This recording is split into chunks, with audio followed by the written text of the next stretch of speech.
Billionaire father sees black waitress. Let disabled son lead a dance step and then changes her life forever.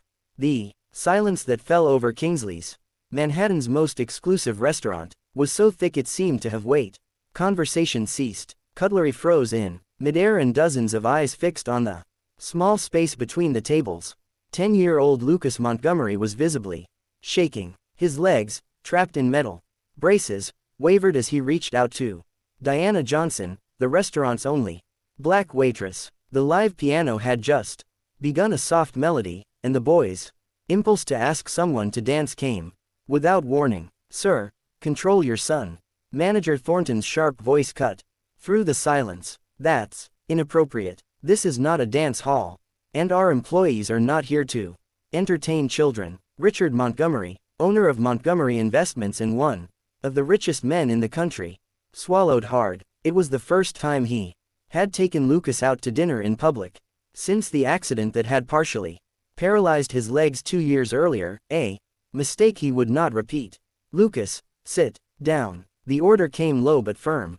Diana remained motionless, her gaze shifting between the manager, the billionaire, and the boy whose hand was still hanging in the air. In her 5 years working there, she had learned to become invisible, especially to customers like Montgomery. "Mr. Thornton, I'm leaving. My shift is over." Her voice sounded calm as she removed her apron and placed it on the tray. Then, to everyone's amazement, she smiled at Lucas and took his hand. "I can't dance in an apron."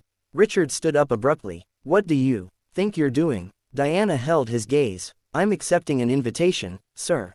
Before anyone could interfere, Lucas took a hesitant step forward. His foot dragged painfully across the floor, and the metal of his braces screeched. But Diana didn't try to guide him or hurry him. She simply adjusted her own pace to his. "She's getting fired tomorrow," whispered a woman at the next table. Richard watched, paralyzed. A sudden memory struck him. Elizabeth, his late wife, dancing with Lucas in the living room. "It's not about perfection," she had said. "It's about connection." As Diana followed Lucas's clumsy steps, something in the boy's eyes changed. Fear gave way to intense concentration. Shame gave way to shy pride. For the first time since the accident, he wasn't being guided, helped, or corrected.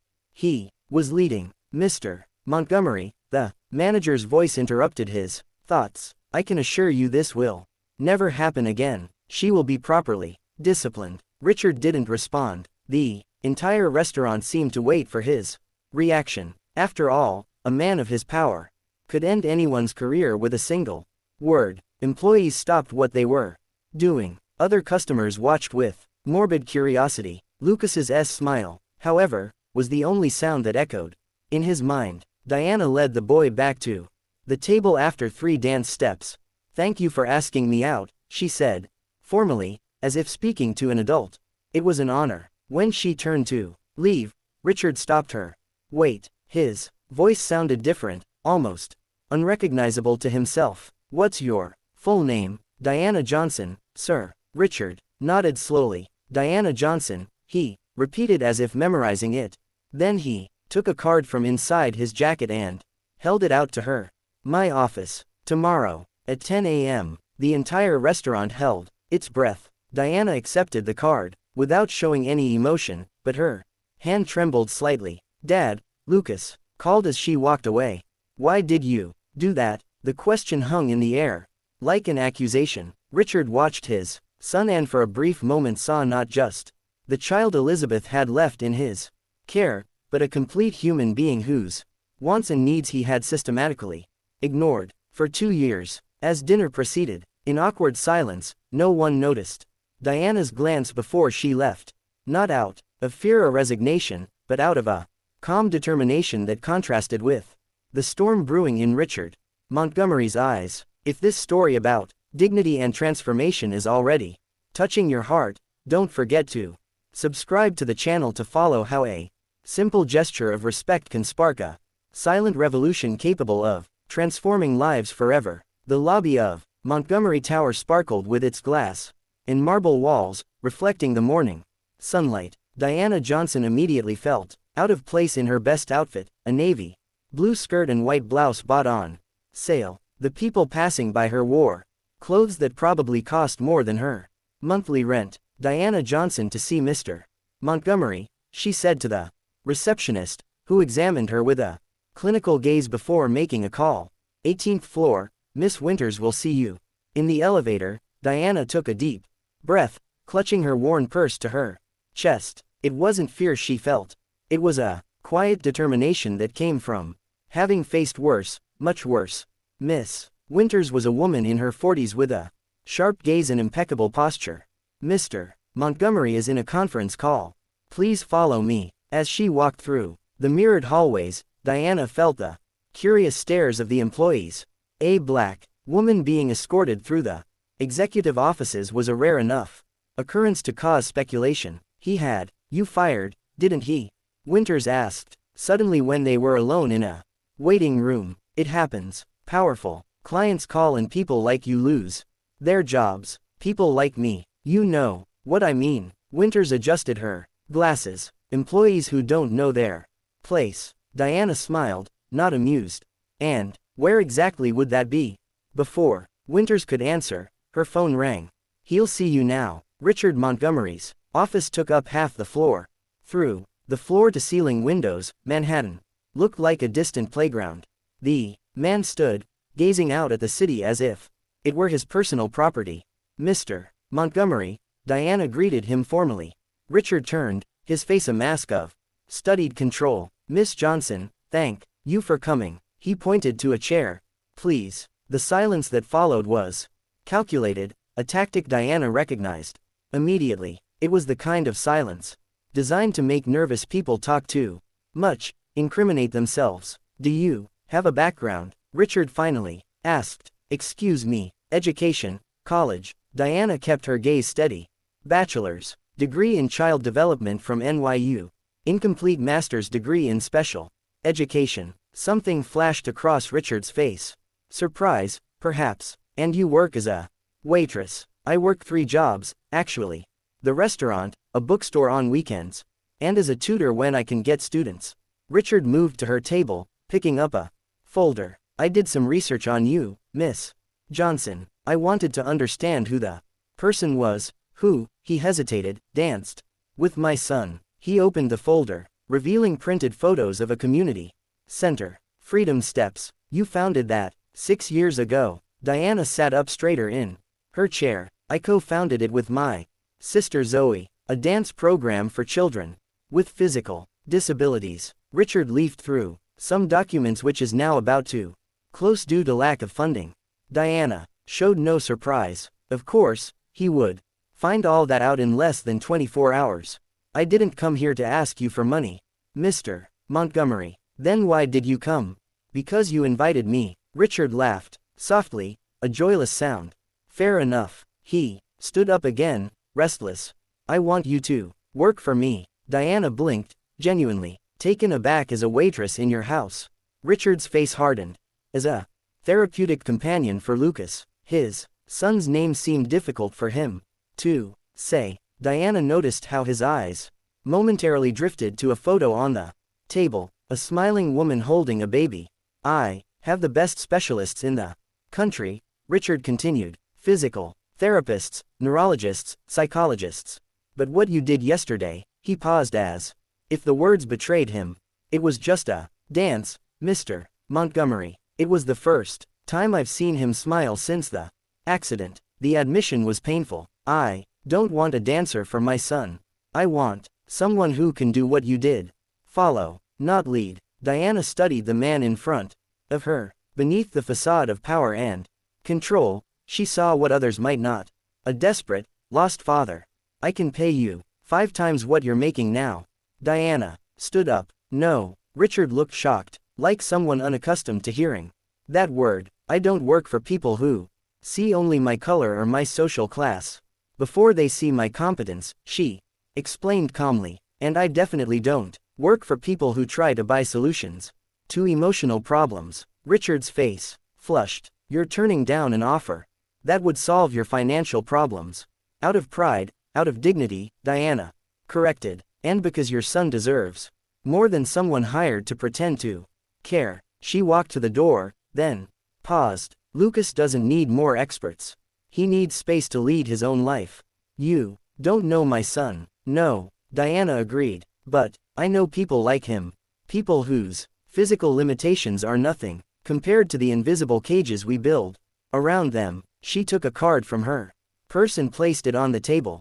Freedom Steps classes on Tuesdays and Thursdays 4:00 p.m. If you'd like to bring Lucas, the first class is free. As Diana left, she passed Winters, who had obviously been listening behind the door. You just turned down an offer from Richard Montgomery, she whispered incredulously. Are you crazy? Diana smiled. Maybe, but I'd rather be crazy than be property. The following Wednesday, Diana was at the reception desk of the community center when Zoe, her sister and co-founder of the project, came running up. There's a Bentley parked outside, she whispered, nervously adjusting her hijab, and you won't believe who's inside. Through the window, Diana saw the luxurious car.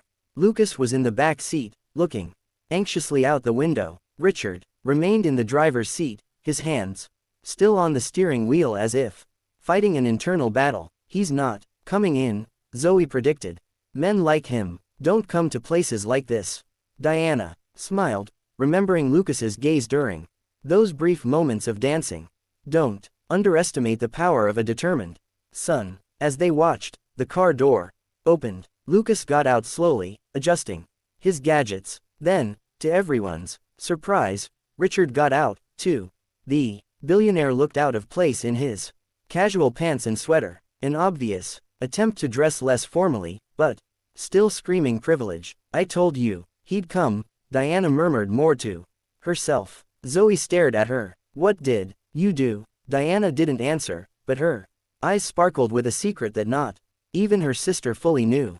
In her tiny apartment in the Bronx, hidden under her bed, was a notebook filled with notes about children like Lucas and men like Richard Montgomery. Years of observation, research, and a plan that had begun with a simple acceptance of an invitation to dance. What Richard Montgomery didn't know, what he couldn't imagine in his world of glass towers and endless bank accounts, was that Diana Johnson wasn't just a waitress who had agreed to dance with his son. She was a woman with a mission, and his empire of isolation and privilege was about to face its greatest challenge, the simple truth that some of the greatest lessons in life cannot be bought. They must be lived. Freedom Steps operated out of an old community warehouse. Handmade posters decorated the walls with phrases like your rhythm, your rules, and every move counts. When Richard and Lucas entered, children with various types of mobility devices practiced free movements to the sound of a light beat. Mr. Montgomery, Diana approached, wearing simple clothes with the program logo. Welcome. Lucas watched the children in awe. A girl in a wheelchair spun in precise circles while a boy with a prosthetic leg created a sequence of steps. It looks chaotic, Richard commented, visibly uncomfortable. There is structure, Diana replied. It's just not the one you recognize. She turned to Lucas. Would you like to join in? The boy nodded enthusiastically, but looked at his father, hesitant. Go on, Richard said tensely. I'll be right here. As Diana guided Lucas to the group, Zoe approached Richard and offered him a chair. The first day is always the hardest, she commented. For the parents, not the kids. This isn't therapy, Richard argued. I hired the best rehabilitation specialists. And how has that been working for Lucas? Zoe asked gently. The studio door opened. An older woman entered, leaning on an ornate cane. She had gray hair in elegant braids and a commanding presence. Dr. Elaine Mercer, Zoe whispered, neuroscientist, specializing in brain plasticity, retired from Harvard. The woman greeted several children before noticing. Richard, Mr. Montgomery, you've rejected my research proposal 3 times in the last 2 years. Dr. Mercer, I didn't expect to see you here. I oversee the research program, she explained. We're studying how non-directive approaches to movement affect neural reconfiguration in children with motor challenges. Research, Richard frowned. I thought this was just a community dance class.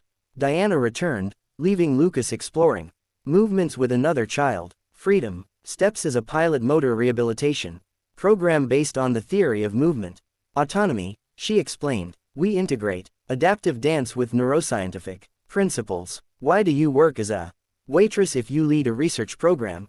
Because we don't have adequate funding. Yet and because people like you rejected.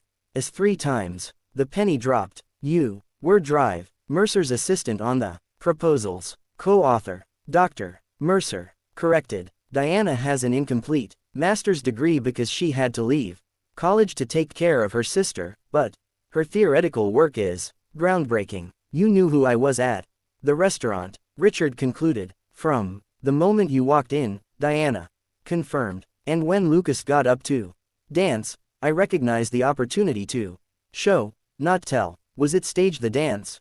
Absolutely not. Lucas chose to get up. I chose to follow. A group of reporters entered the studio. Richard immediately tensed. What's this? Part 2 of the plan. Diana smiled slightly. Zoe showed Richard a newly published article.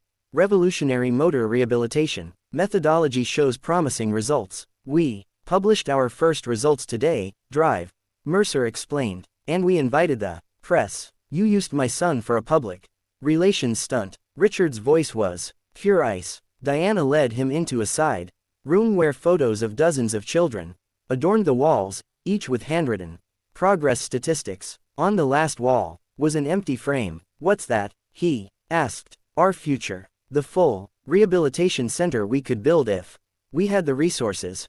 500 children a year instead of 50. You orchestrated all this, Richard muttered. The dance, the meeting, bringing me here on press day. I saw an opportunity and took it. 4 months ago when you canceled our meeting. Without reading the proposal, I promised myself I'd find a way. Diana. Zoe interrupted. It's Lucas. They rushed back. Lucas was in the center of the room surrounded by other children. Someone had turned off the music and everyone watched in silence. The boy had removed one of his braces and was trying to balance on just one support.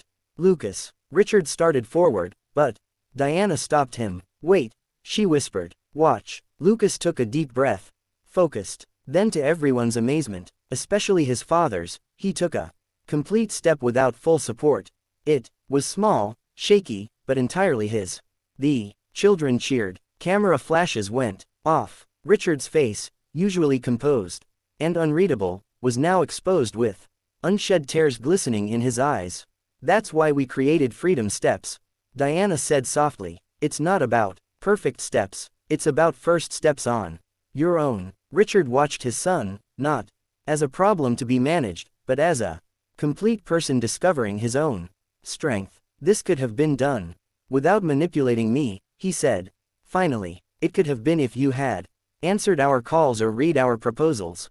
3 times. The reporters noticed. Richard. A murmur grew as Lucas, oblivious to the tension, continued practicing his new step with an expression of pure concentration. Richard Montgomery was cornered. Before him lay 2 options: withdraw in anger, confirming to the press his reputation as cold and calculating, or embrace the moment his son had created.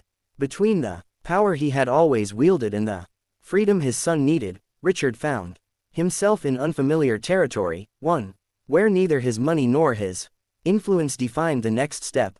The man, who controlled every aspect of his life, now faced a choice that no amount of wealth could buy. His gaze shifted between his smiling son and the reporters waiting for his reaction.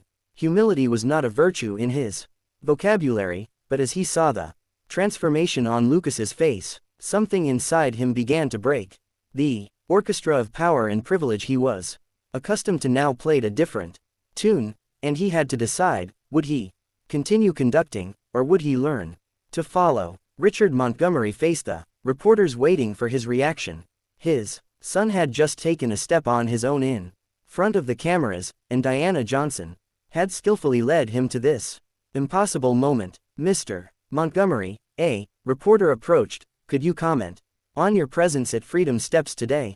Is it true that your foundation rejected funding this program 3 times? Richard glanced at Lucas, who was still practicing his new step, oblivious to the political tension. Then, to Everyone's surprise, especially Diana's. He smiled. You know what's hardest for someone in my position? Richard addressed the reporter, but spoke loudly enough for everyone to hear, admitting, when we're wrong. A stunned silence filled the room. The Montgomery Foundation is pleased to announce a commitment to fully fund Freedom Steps for the next 5 years and to build a permanent rehabilitation center based on the methodology developed by Dr. Mercer and Ms. Johnson. Camera flashes exploded. Zoe let out a cry of surprise. On one condition, he added, watching Diana tense up, that Ms. Johnson retained complete autonomy over the program and its methodology. No corporate interference. 3 months later, bulldozers were clearing the ground for the new Freedom Steps Rehabilitation Center. The project wasn't the most luxurious the Montgomery Foundation had ever funded, but it was the most innovative, with every space designed with direct input from the children and their families. Diana supervised the construction, frequently, but never alone. Lucas showed up regularly, sometimes bringing other children with him, and to the staff's continued surprise, Richard Montgomery also showed up, silently observing the progress. I never thought you'd actually show up at board meetings, Diana commented one afternoon, as they reviewed the plans. I never thought I'd have to study neuroplasticity at 50, Richard replied, rubbing his tired eyes. In front of him was a scientific article marked with post-it notes. But here we are. Diana looked at the man curiously. Is this part of your public penance, or do you really care? Lucas asked to have his second brace removed last week. I know, he told me. His previous physical therapist said that would be impossible for at least 2 years. Diana smiled. But you fired her, remember? Because you told me she was wrong. And she was. Diana pointed to a photo of Lucas balancing with only one crutch. He's progressing faster than any traditional medical prediction. Why did you never accept my apology? Richard asked suddenly. Because you never apologized. You redirected resources, changed policies, funded our program. That's not an apology, it's compensation. Richard nodded slowly. Fair again. At the opening ceremony 6 months later, the contrast with that night in the restaurant couldn't have been greater. The huge adaptive space was filled with children with various types of mobility devices, all moving freely. In the center of the main hall, Lucas, now wearing only a lightweight brace on his left leg, led a small, choreographed routine with 3 other children. His movements were still limited, but they flowed with a confidence no doctor had predicted. Richard watched from a distance, not interfering. He doesn't need you to hold him anymore, Diana said, approaching quietly. No, Richard agreed, but he still needs me to be around. Crucial difference. Richard turned to face her. Thank you, he said simply. For what, exactly? For teaching me to follow. A reporter approached. Mr. Montgomery, how does it feel to see your son's progress? Richard looked at Lucas, who is now helping a younger girl find her balance. Proud, not of what he's overcome, but of what he's created for others. And what's been the biggest lesson you've learned on this journey? Richard Montgomery, the man who had once been known only for his financial empire, looked directly into the camera. That true leaders aren't those who guide others down the path they believe is right, but those who have the courage to follow when someone shows them a better way. A year later, the Freedom Steps program expanded to 3 new cities. Diana received the Pediatric Rehabilitation Innovation Award, and her methodology began to be implemented in hospitals across the country. Lucas, now using only a light cane on difficult days, enrolled in regular school and became a youth spokesperson for the program, inspiring other children to find their own pace. And Richard learned the hardest and most valuable lesson of all, that true power does not lie in controlling every move, but in knowing when it is time to take a step back and let others lead the way. In a world where powerful people rarely change their perspectives, and where those without power often remain in the shadows, the story of Richard, Diana, and Lucas reminds us that true transformation occurs when we cross the invisible boundaries that separate us. When a billionaire learns from a waitress, when a father follows in his Sun's footsteps. If this story about how a simple gesture of dignity changed lives forever touched your heart, be sure to subscribe to our channel because we believe that the most profound revolutions don't start with grand manifestos or billion-dollar fortunes. They start when someone has the courage to take an authentic first step and someone else has the wisdom to